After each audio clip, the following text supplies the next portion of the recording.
Hello everyone, welcome to Kabir Harsh. देखिए, आज का टॉपिक है यूनियन टेरिटरीज। इसके बारे में पढ़ लेते हैं। सबसे पहले है पार्ट 8।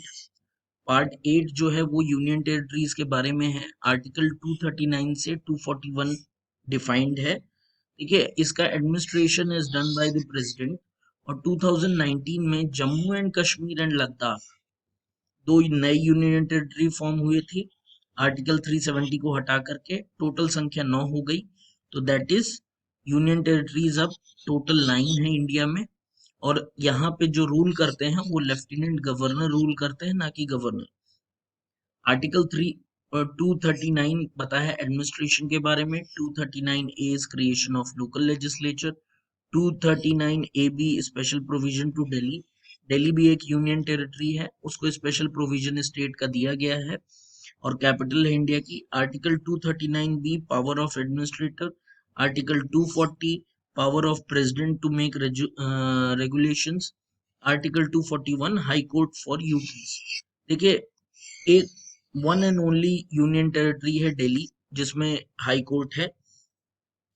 अब उसके बाद हम नेक्स्ट टॉपिक में बात करते हैं, वो है पंचायती राज। पंचायती पंचायती राज जो है वो पार्ट 9 है। आर्टिकल 243 पंचायती राज के बारे में, added by 73rd amendment act 1992 and it is 11th schedule. Balwant Rai Mehta committee 1957 में थी, जिन्होंने 3 टायर सिस्टम दिया था लोकल सेल्फ गवर्नमेंट का, जिसको पंचायती राज सिस्टम बोलते हैं। आर्टिकल 243 से 243O में पंचायती राज सिस्टम दिया गया है। उसके बाद म्युनिसिपैलिटीज। म्युनिसिपैलिटीज जो है वो पार्ट 9A है। आर्टिकल 243P से 243ZG तक दिया गया है म्युनिसिपैलिटीज। 74th अमेंडमेंट एक्ट 1994 में ऐड हुआ था and it is 12th schedule. फिर उसके बाद कोऑपरेटिव सोसाइटीज। कोऑपरेटिव सोसाइटीज देखिए, पार्ट 9B जो है वो कोऑपरेटिव सोसाइटीज है। 243ZH से 243ZT ये आर्टिकल्स हैं इसमें। 97th अमेंडमेंट एक्ट 2011 में कोऑपरेटिव सोसाइटी को ऐड किया गया, जो कि आर्टिकल 19 और 43B और जो पार्ट 9B है, इसमें कोऑपरेटिव सोसाइटीज को इंक्लूड किया गया है। उसके बाद schedule and tribal areas.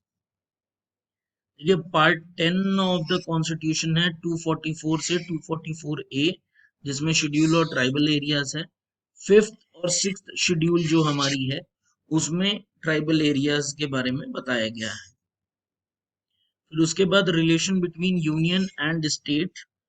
Union and state part जो है वो 11 है, जिसमें कि आपके रिलेशंस हैं यूनियन और स्टेट के बीच में। आर्टिकल 245 से 263 तक दिया गया है, जिसमें लेजिस्लेचर आर्टिकल 245 से 255 है। एडमिनिस्ट्रेशन आर्टिकल 256 से 263 है।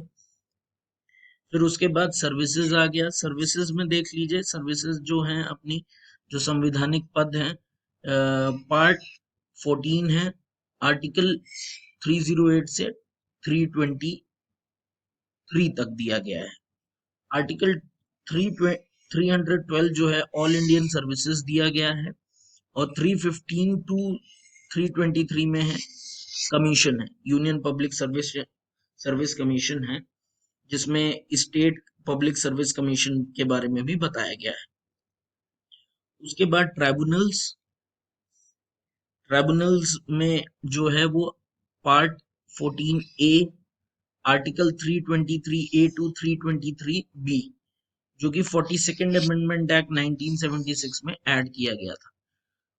आर्टिकल 323A जो है वो एडमिनिस्ट्रेटिव ट्राइब्यूनल है, और 323B जो है वो ट्राइब्यूनल फॉर अदर मैटर्स है। फिर उसके बाद इलेक्शन। इलेक्शन इंपॉर्टेंट पार्ट है।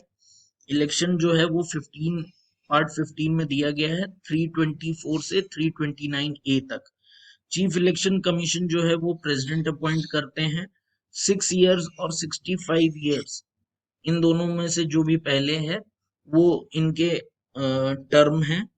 जो ये दिया गया है कि 65 इयर्स एज हो और या तो फिर 6 इयर्स का टर्म है। सुनील अरोरा जी अभी 2018 से अभी 23rd chief election commissioner of India है। इनका काम ऑल ओवर इंडिया स्टेट और यूनियन में इलेक्शंस करना और उसको मैनेज करना। उसके बाद special provision to certain classes, जिसमें पार्ट 16 में बताया गया है, आर्टिकल 330 से 338 ए तक है। देखिए 338 जो है वो शेड्यूल्ड कास्ट के लिए बताया गया है और 338 ए जो है वो शेड्यूल्ड ट्राइब के लिए बताया गया है। फिर हम आते हैं ऑफिशियल लैंग्वेज। ये जो पार्ट है वो है पार्ट आपका 17, आर्टिकल 343 से 351 तक। इसमें लैंग्वेज ऑफ यूनियन जो है वो आर्टिकल 343 से 344, रीजनल लैंग्वेज 345 से 347, language of SC and high court etcetera की 348 349 और स्पेशल डायरेक्टिव्स 350 टू 351।